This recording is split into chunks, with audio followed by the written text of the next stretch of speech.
उपगय चूलियाचे सुत्तत्थयथुतं कायं नित्यकालम् अच्छेमि पूज्यमि वन्दामि मनसामि दुःखखोकं मखो वैलाहो सुगैगमनं समाहि मैडम जिग्न संपत्तियों मध्यम अतप्राणिकाचरण स्वाध्याय प्रतिष्ठापन क्रियायां पूर्वाचार्य क्रमेण सकल कर्मक्षयार्थं भाव पूजा वंदना स्तव समेतं श्री आचार्य भक्ति का सर्गम करवे हम।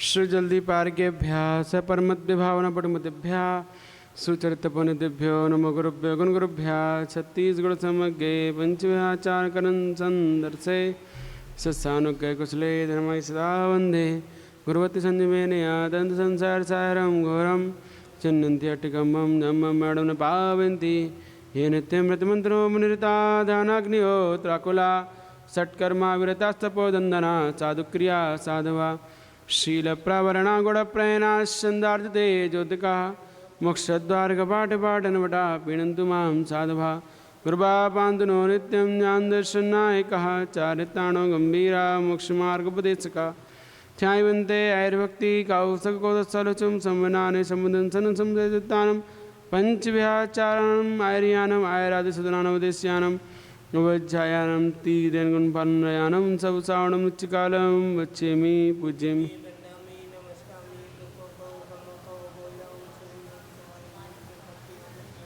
नमः श्रीवर्धमानाय निर्धूतकलिलात्मने सालोकानां त्रिलोकानां यद्विद्यादर्पणाय ते नमो अर्यन्ताणं नमो सिद्धानं नमो आर्यानं नमो वज्रायानम नमो लोय सबसाहुणम।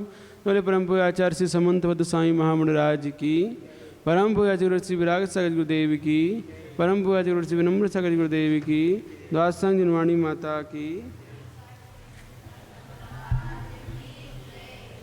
शुद्धभक्ति हो गई? शुद्धभक्ति कब? आचार्य भक्ति कर रहे थे? लेट आए ना? शुद्धभक्ति हम पहले कर ली थी। शुद्धभक्ति करो।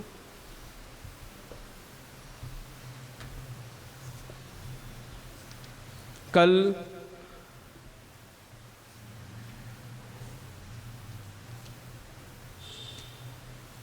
कथाएं चल रही थी, है ना? तो कौन सी कथा हो गई थी? सत्यघोष झूठ की, जो पाप है दूसरे नंबर का झूठ, उस पाप की कथा कल यहाँ पर अपन ने समझी थी कि किस प्रकार से वह सत्यघोष नामक पुरोहित झूठ बोलने प्रसिद्ध हुआ।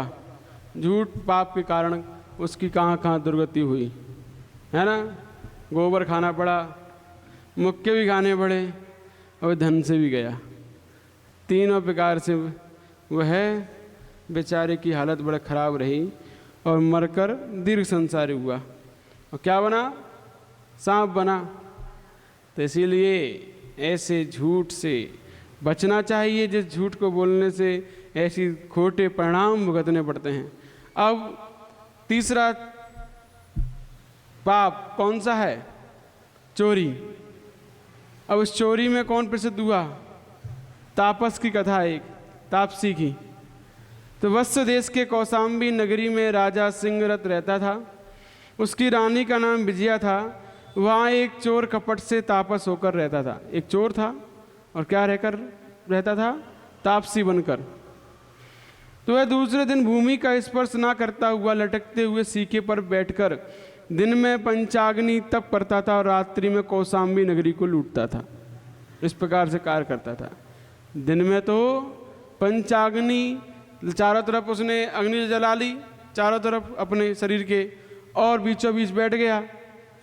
इस प्रकार से जलाकर बैठ जाता था और बीच इस प्रकार से बैठता था जैसे कि जमीन पर ये लगता उठा हुआ हो, जमीन पर स्पर्श ना हो रहा हो, जैसे ना भूमि का स्पर्श ना करता हुआ, लटकते हुए सीके पर बैठकर, जो सीका लटक रहा है उस सीके पर बैठ जाता था और पंचांगनी तप करता था इस प्रकार से। तो लोग समझते थे बड़ा तपस्वी है, चारों प्रकार, हाँ, तो इस प्रकार से अग्नि जलाकर और उस पर बैठ जाता था। लेकिन लोग सोचते थे कि ज़मीन से ऊपर है देखो, लेकिन क्या होता था, वो एक सीका होता था, उस सीके के ऊपर बैठा, वो दिखाई नहीं देता था लोगों को। तो ऐसे मायाचारी करता हुआ वह लोगों के सामने बड़ा तपस्वी बनकर रहता था और रात्रि में कौशाम्बी नगरी को लूटता था। एक समय नगर लूट गया है। इस तरह महाजन ने सुनकर राजा ने कोटपाल से कहा, रे कोटपाल, 7 रात्रि के भीतर चोर लाओ या अपना सिर लाओ। कोतवाल से कहा, जो पुलिस था वहाँ का पुलिस अधिकारी, उस कोतवाल से कहा, या फिर 7 दिन के अंदर ये चोर नहीं आया तो अपना सिर देने को तैयार रहना, क्योंकि तुम्हारे होते हुए चोरी हो रही है तो तुम्हारे होने से क्या फ़ायदा है। तो इसीलिए या तो तुम अपना सिर लेके आओ या चोर लेके आओ 7 दिन के अंदर। तदंतर चोर को ना पाते हुए कोटपाल चिंता में निमग्न हो अपराह्न काल में बैठा था कि किसी भूखे ब्राह्मण ने आकर उससे भोजन मांगा। कोतवाल ने कहा, हे ब्राह्मण, तुम अभिप्राय को नहीं जानते, मुझे तो प्राणों का संदेह हो रहा है और तुम भोजन मांग रहे हो। यह वचन सुनकर ब्राह्मण ने पूछा कि तुम्हें प्राणों का संदेह किस कारण से हो रहा है। तो कोतवाल ने कहा, उसे सुनकर ब्राह्मण ने पूछा, यहाँ क्या कोई अत्यंत निष्प्रय वृत्ति वाला पुरुष रहता है? अत्यंत निष्प्रय वृत्ति वाला मतलब उसे दिखाता तो ऐसा है वो अपने आप को कि कितना बैरागी है, कितना विरक्त है, बिल्कुल निष्प्रय दिखाता है अपने आप को, संसार से कोई मतलब नहीं, बिल्कुल अलग उदासीन भाव धारण किए हुए इस प्रकार से वो दिखा रहा है। ऐसा कोई तो है नहीं है, यहाँ पर है कोई कि नहीं? उसने कहा, हाँ हाँ ऐसा एक है। कोटपाल ने कहा कि विशिष्ट तपस्वी रहता है, परंतु उसका यह कार्य संभव नहीं है। ब्राह्मण ने कहा कि वही चोर होगा, क्योंकि वह अत्यंत निष्प्रय है। जो अत्यंत निष्प्रय हो जाता है, ज़्यादा वैराग्य दिखाते हैं ज़्यादा, वो कहीं ना कहीं अंतरंग में मायाचारी करते हैं। क्योंकि बिना इतने अत्यंत निष्प्रय होकर इस संसार में कौन रह रहा है? क्योंकि कोई ना कोई मायाचारी करता ही है, तब वो अपने निष्प्रयता दिखा पाता है, अन्यथा उसे अपनी आजीविका चलाने के किसी न किसी कुछ कहना ही पड़ता है। अब वो किसी से कुछ नहीं कह रहा है, केवल तब करता है, तो उसे कौन भोजन देगा, कौन क्या करेगा, कौन किसी से मांगने जा नहीं रहा है, बस तपस्या कर रहा है। तो इतना निष्प्रय रहकर कौन अपना भरण पोषण कर सकता है? कोई नहीं कर सकता।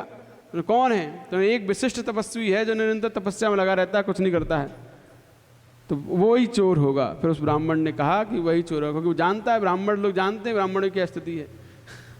तो उन्होंने कहा कि जो अत्यंत निष्प्रयी है वही चोर होगा। क्यों? उसने कहा कि मेरी कहानी सुनिए एक बार। वो बताता है इस विषय में, एक कहानी सुनाता है। वो कहता है, मेरी ब्राह्मणी अपनी पत्नी के बारे में बताता है, अपने आप को महासती कहती है, मैं महासती हूँ, मैं पर पुरुष के शरीर का स्पर्श भी नहीं करती, देखना ही पसंद नहीं करती। पर पुरुष को इस प्रकार से कहकर अपने आप को महासती बताती है।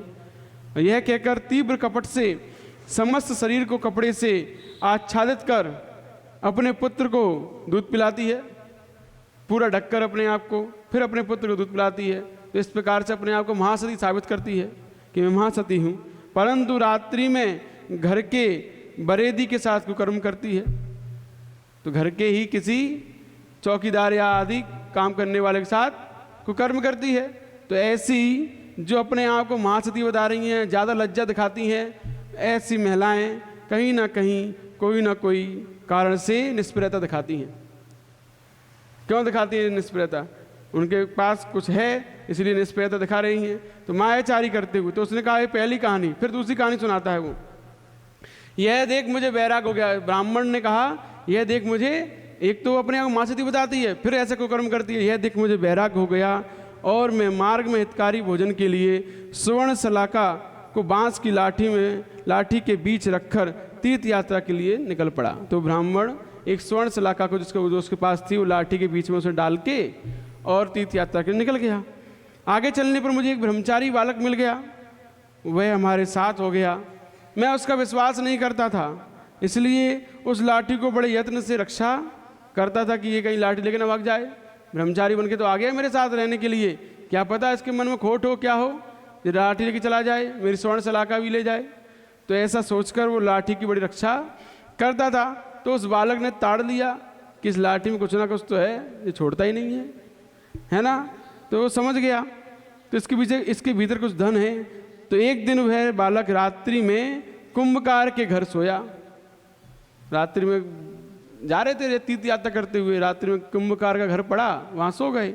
और सो गए तो प्रातः वहाँ से चलकर जब दूर आ गए तब मस्तक में लगे हुए एक सड़े हुए तृण घास के टुकड़े को देखकर वह बोला, ब्रह्मचारी कपटवश छलवश बोल, उसके आगे कहा उसने, अरे हाय हाय, मैं तो दूसरे के यहाँ का तृण ले आया अपने सिर पर रखकर, दूसरे के यहाँ का एक तृण ले आया वहाँ से मैं उठाकर, ये तो मुझे चोरी का दोष लग जाएगा। मैं उसका भी वापस देने जा रहा हूँ जहाँ से मैं लेके आया हूँ ये तृण। तो वो वापस देने जाता है, उस तृण को वहाँ रख के आता है, फिर वहाँ से वापस आता है। तब तक वो ब्राह्मण सायकाल हो जाती है, वो भोजन करके बैठ चुका होता है। जब वह बालक भिक्षा के लिए जाने लगता कि अब मैं उस तृण वापस कर आया हूँ, अब मैं कुछ अपने लिए भिक्षा ले आऊँ, क्योंकि सुबह से कुछ खाया नहीं है, शाम हो गई है, आने जाने में समय निकल गया है। तो ब्राह्मण वो सोचता है कि अरे ये बालक कितना ईमानदार है, किसी का एक तृण भी नहीं लेता है, तो इस पर विश्वास कर लेना चाहिए। तो उसने कहा कि जब शाम हो गई है, शाम हो गई है, अब ये जाएगा बाहर, और जाएगा तो शाम को कुत्ते परेशान करेंगे, इसलिए तुमने मेरी लाठी ले जाओ, कुत्ते तुम्हें परेशान नहीं करेंगे लाठी देखकर। तो ठीक है, तो वो ले गया। तो उसने सोचा ये तो बहुत पवित्र है, इस तरह इसका विश्वास कर कुत्ते आदि को भगाने के लिए उसने लाठी उसे दे दी, लेकिन वो लाठी लेकर दोबारा वापस नहीं आया। तो इसीलिए जो ज़्यादा निष्प्रियता दिखाता है, ज़्यादा अपने आप को बहुत शरीफ बताता है, वो कहीं ना कहीं मायाचारी करता है। तो उसने तीसरी कहानी बताई। पहली कहानी अपनी पत्नी की, जो अपने आप महासती बताती थी, फिर दूसरी एक ब्रह्मचारी की, जो अपने आप को बहुत ज़्यादा बता रहा था कि मैं एक तृण भी नहीं लेता किसी का, अपने आप को ईमानदार बता रहा था, अधिक निष्प्रियता को धारण करिए। अब तीसरा उदाहरण दे रहा है कि और निष्प्रियता मैंने कहाँ देखी, फिर वहाँ भी कपट देखा। तदंतर एक महाअटवी में जाते हुए मैंने एक वृद्ध पक्षी का बड़ा कपट देखा। एक बूढ़ा पक्षी, उसका कपट देखा। एक बड़े वृक्ष पर रात्रि के समय बहुत पक्षियों का समूह एकत्रित हुआ।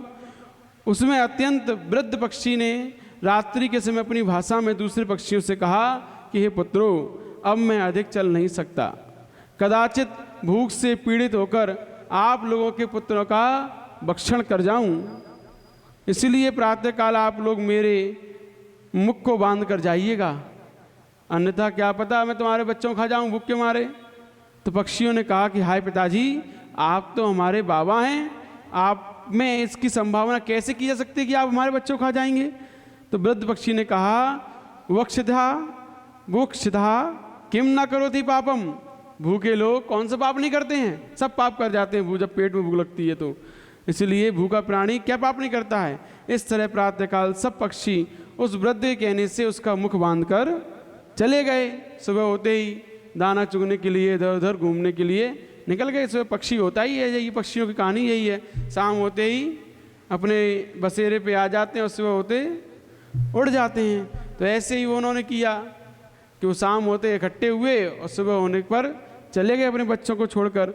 तो जैसे ही वो सारे गए, वैसे ही वो उस पक्षी ने, वृद्ध पक्षी ने अपने पैरों से अपने मुख का बंधन खोला और उन पक्षियों के बच्चों को खा गया। जब उनके आने का समय हुआ, फिर पैरों के द्वारा मुख का बंधन डालकर कपट से भूखे पेट होने का बहाना करने लगा। तो जो अपने आप को पवित्र बता रहा था कि अरे मैं भूखा होने पर तुम्हारे बच्चों को ना खा जाऊं, इसीलिए तुम मेरा मुख बांध दो, है ना, तो अपने आप को सत्य साबित करने के लिए उसने मुख बंधवा लिया। लेकिन किया क्या उसने, किया वही। तो ये कपट, निष्प्रिय वृत्ति दिखाकर कपट किया। चौथा, तदंतर मैं एक नगर में पहुंचा, वहाँ मैंने चौथा कपट देखा। वह इस प्रकार की उस नगर में एक चोर तपस्वी का रूप रखकर तथा दोनों हाथों से मस्तक के ऊपर एक बड़ी शिला को उठाकर दिन में खड़ा रहता था। एक चोर था, तपस्वी का रूप रखकर दोनों हाथों से एक बड़ी सी शिला उठाकर पूरे दिन खड़ा रहता था, पूरे दिन। अब लोग कैसे बड़ी तपस्या करता है, ये दोनों हाथों पे पत्थर को लेकर खड़ा रहता है, कठोर तप करता है। तो रात्रि में फिर क्या कहता था, हे जीव हटो मैं पैर रख रहा हूँ, हे जीव हटो मैं पैर रख रहा हूँ। ऐसा कहते हुए वो चलता था, भ्रमण करता था।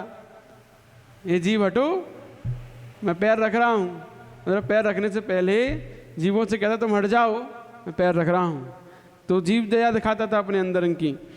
तो समस्त भक्तजनों से अप्सर जीव कहते थे कि ये जीवों को बचा बचा कर चलता है, इसलिए अप्सर जीव इस नाम से उसे कहने लगे थे। वह चोर जब कोई गड्ढा आदि एकांत स्थान मिलता तो सब ओर देखकर सुवर्ण से विभूषित प्रणाम करते हुए एकाकी पुरुष को उस शिला से मार डालता, उसका धन ले लेता। क्या कि जब अब ऐसे वो खड़ा रहता है ऐसे पत्तल लिए, और जैसे कोई एकांत स्थान मिलता उसे, और एकांत स्थान पर कोई व्यक्ति आया, उसने देखा कि अरे जो कठोर तपस्या करते हैं, और कोई पैसे वाला व्यक्ति आया, उसने नमस्कार किया, तो उसने देख लिया पहले ये क्या क्या पहना हुआ है, देखा सोने से सब कुछ पहना हुआ है, वो पत्थर जो पकड़ा होता है वो चीज़ उसके सिर पर पटक देता था और उसके सोने आदि को लेकर भाग जाता था। तो इस प्रकार से वह तपस्वी अपने आप को इतना क्या बता रहा था, पवित्र, ये जीव हटो मैं पैर रख रहा हूँ, इस प्रकार कहता हुआ जो चलता था, दूसरों को दिखाता था कि मैं कितनी जीव रक्षा का यत्न से करता हूँ, कितनी कठोर तपस्या करता हूँ, पत्थर ले खड़ा रहता हूँ पूरे दिन।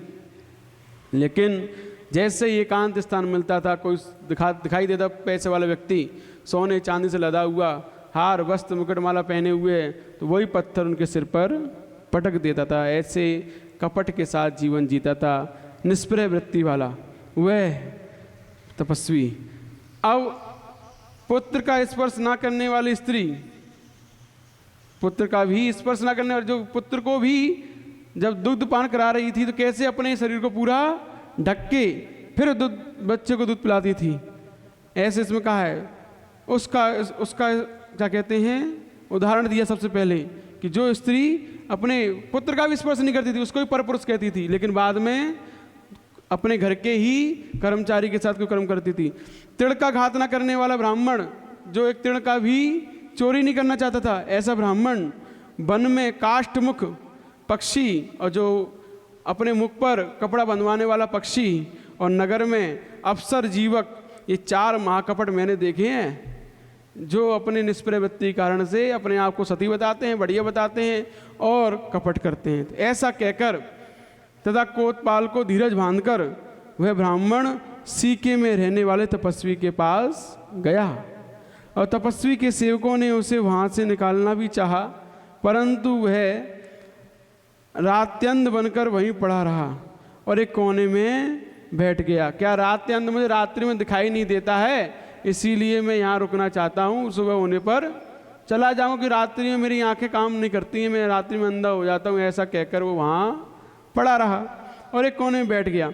तपस्वी के उन सेवकों से यह कि यह सचमुच ही रात्यंध है या नहीं, इसकी परीक्षा करने के लिए तिड़ की काड़ी तथा अंगुली आदि उसके नेत्रों के पास चलाई, परंतु वह देखता हुआ भी नहीं देखता रहा। जब बड़ी रात्रि हो गई तब उसने गुहा रूप अंधकूप में रखे जाते हुए नगर के धन को देखा और उन लोगों के खान पान आदि को देखा। प्रातःकाल उसने जो कुछ रात्रि में देखा था उसे कहकर राजा के द्वारा मारे जाने वाले कोतपाल की रक्षा की, और सीखे बैठने वाला वह तपस्वी उस कोतपाल के द्वारा पकड़ा गया और बहुत भारी यातनाओं से दुखी होता हुआ मरकर दुर्गति को प्राप्त हुआ। इस प्रकार तृतीय अव्रत की कथा पूर्ण हुई। चोरी, वो तपस्वी रात भर तो दिन भर तो पंचांगनी तप करता था, निष्प्रय वृत्ति के साथ रहता था, और रात में पूरे नगर को लूटा करता था। तो ऐसा तपस्वी उस चोरी के पाप में प्रसिद्ध हुआ और निष्प्रय वृत्ति के साथ रहता था। तो इसलिए ऐसे जो ज़्यादा निष्प्रय वृत्ति दिखाते हैं वे कहीं ना कहीं कुछ ना कुछ मन में खोट रखते ही हैं, तब इतनी निष्प्रय दिखा पा रहे हैं। अति निष्प्रयता भी कोई ना कोई खोट का कारण होती है।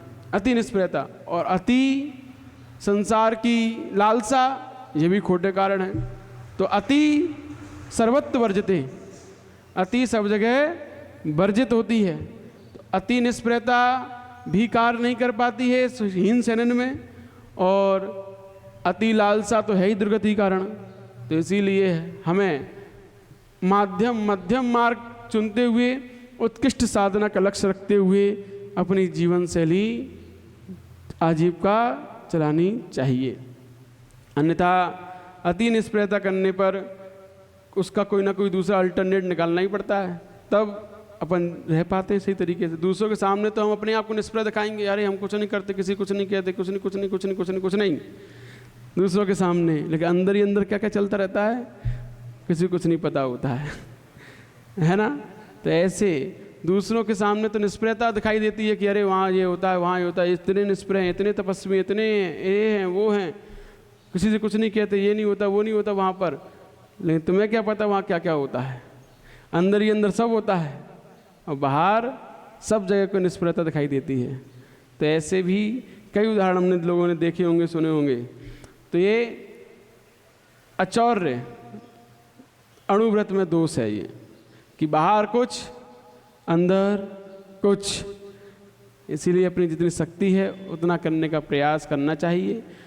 हम अंदर बाहर जैसे हैं वैसे दिखने का प्रयास करना चाहिए और अपने आप को बाहर भी अच्छे बनाओ, अंदर भी अच्छे बनाओ, यही पुरुषार्थ हमें करना चाहिए। जो न बाहर तो हम अच्छे बने रहते हैं अंदर से।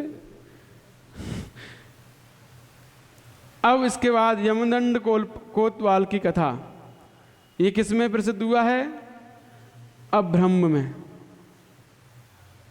अब्रह्म पाप में। अहीर देश के नासिक के नगर में राजा कनकरथ रहते थे। उनकी रानी का नाम कनकमाला था। उनका एक यमदंड नाम का कोतवाल था। उसकी माता अत्यंत सुंदरी थी। वह यौवन अवस्था में ही विधवा हो गई थी तथा व्यभिचारिणी बन गई थी। एक दिन उसकी पुत्र वधू ने रखने के लिए आभूषण दिया। उस आभूषण को पहनकर वो रात्रि में अपने पहले से संकेतित जार के पास जा रही थी।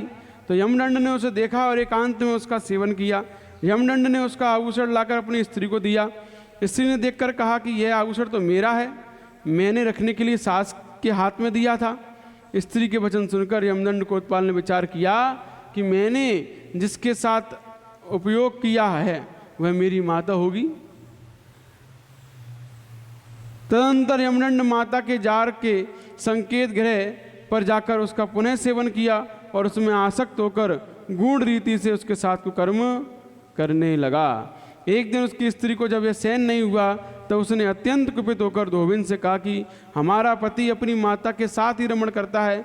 धोबिन ने मालिन से कहा और मालिन कनकमाला रानी की अत्यंत विश्वास पात्रा थी, तो वह उसके निमित्त फूल लेकर गई और रानी ने कौतूहलवश उससे पूछा कि कोई अपूर्व बात जानती हो? तो मालिन कोतवाल से द्वेष रखती थी। तो अतः उसने रानी से कह दिया कि देवी, यमदंड कोतवाल अपनी माता के साथ ही रमण करता है। कनकमाला ने जब यह समाचार राजा से कहा, राजा ने गुप्तचर के द्वारा उसके कुकर्म का निश्चय कर कोतवाल को पकड़वाया और दंडित होने पर वह दुर्गति को प्राप्त हुआ। इस प्रकार चतुर्थ अव्रत की कथा पूर्ण हुई।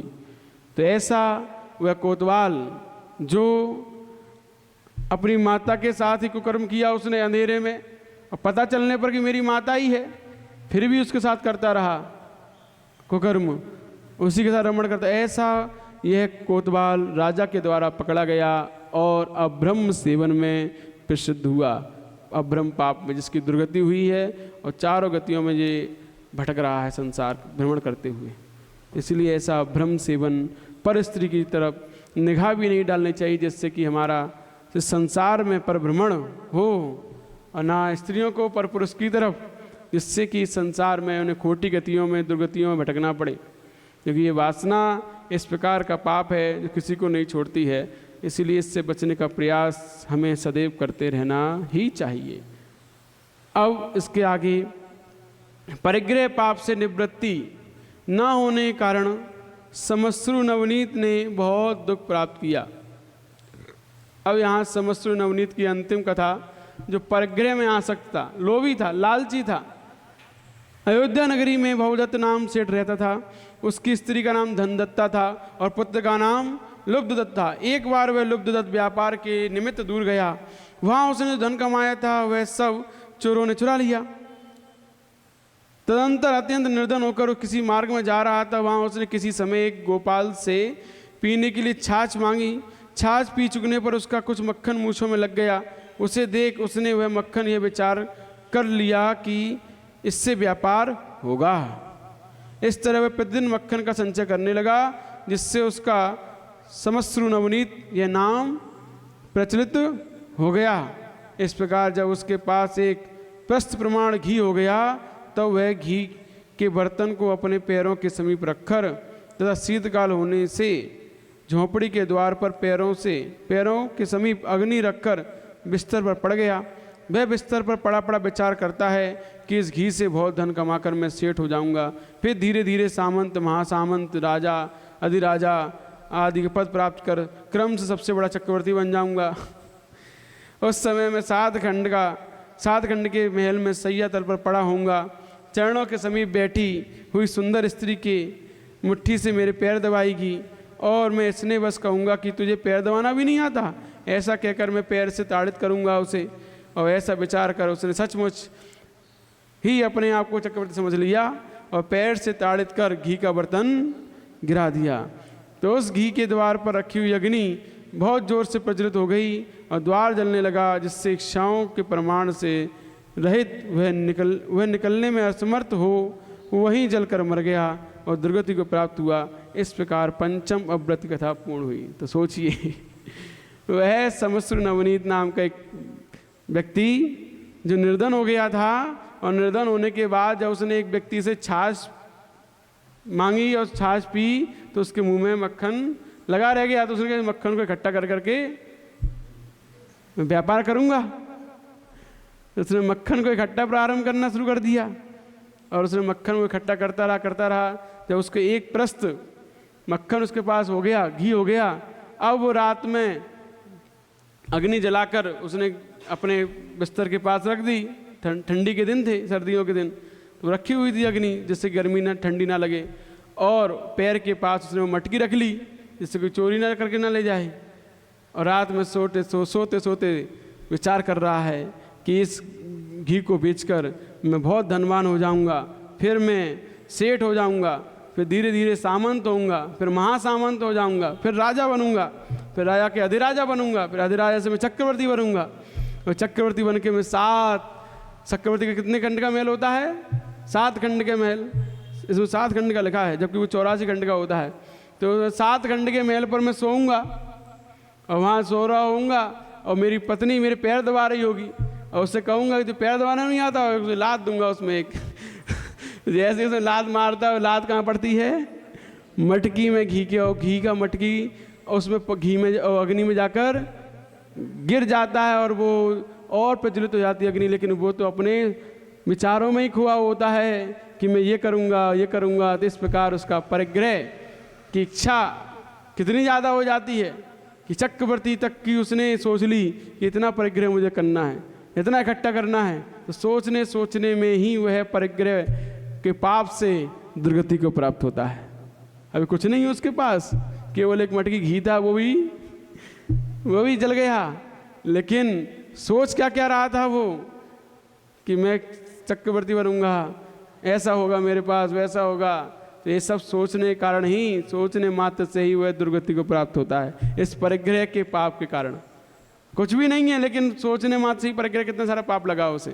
इसीलिए सोचना भी नहीं चाहिए ज़्यादा कि हमें ये मिल जाए, ये वो मिल जाए, ये भी आ जाए, ये गाड़ी मिल जाए, वो ऐसा मोबाइल हो, एप्पल का मोबाइल बड़ा बढ़िया वाला, फॉर्चूनर गाड़ी हो, आदि VIP शौक हो, है ना।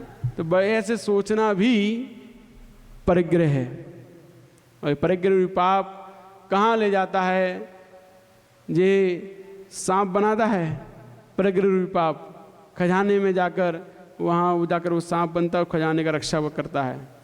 ऐसा लोभ में जो मरते हैं परिग्रह रूपी लोभ में, वो लोग सांप बनते हैं और दूसरे के धन की रक्षा करते हैं। फिर और माँ भी पकड़े जाते तो मारे जाते।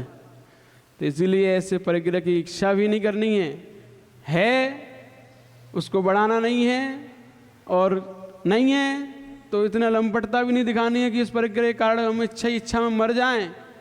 वो डला रहा, सोचता रहा, लेकिन उठ नहीं पाया। वो इतना खो गया था, अपने विचारों में मग्न हो गया था कि वो अग्नि लग गई, सब कुछ हो गया, वो जल गया, लेकिन विचार नहीं छूट रहे थे उससे कि मैं ये करूँगा और करूँगा, इसके बाद चक्रवर्ती बनने के बाद और क्या क्या करूँगा, मुझे ही सोचता रहा, जलकर भस्म हो गया था। इस प्रकार ये 5 पापों की कथाएं हमने समझी। तो हमें ऐसी कथाओं को समझकर, इसका उद्देश्य क्या है कथाओं को सुनने का, क्या कारण है, हमने क्यों सुना, इनसे क्या शिक्षा मिली, क्या प्रेरणा मिली? इनसे यही शिक्षा प्रेरणा मिलती है कि हम ऐसे कार्य नहीं करेंगे, ऐसे पाप हम नहीं करेंगे जिन पापों से दुर्गति होती है, जिन पापों से संसार में हमेशा अपयश होता है, लोग निंदा होती है। ऐसे कार्य हम कभी भी नहीं करेंगे। ठीक अब कल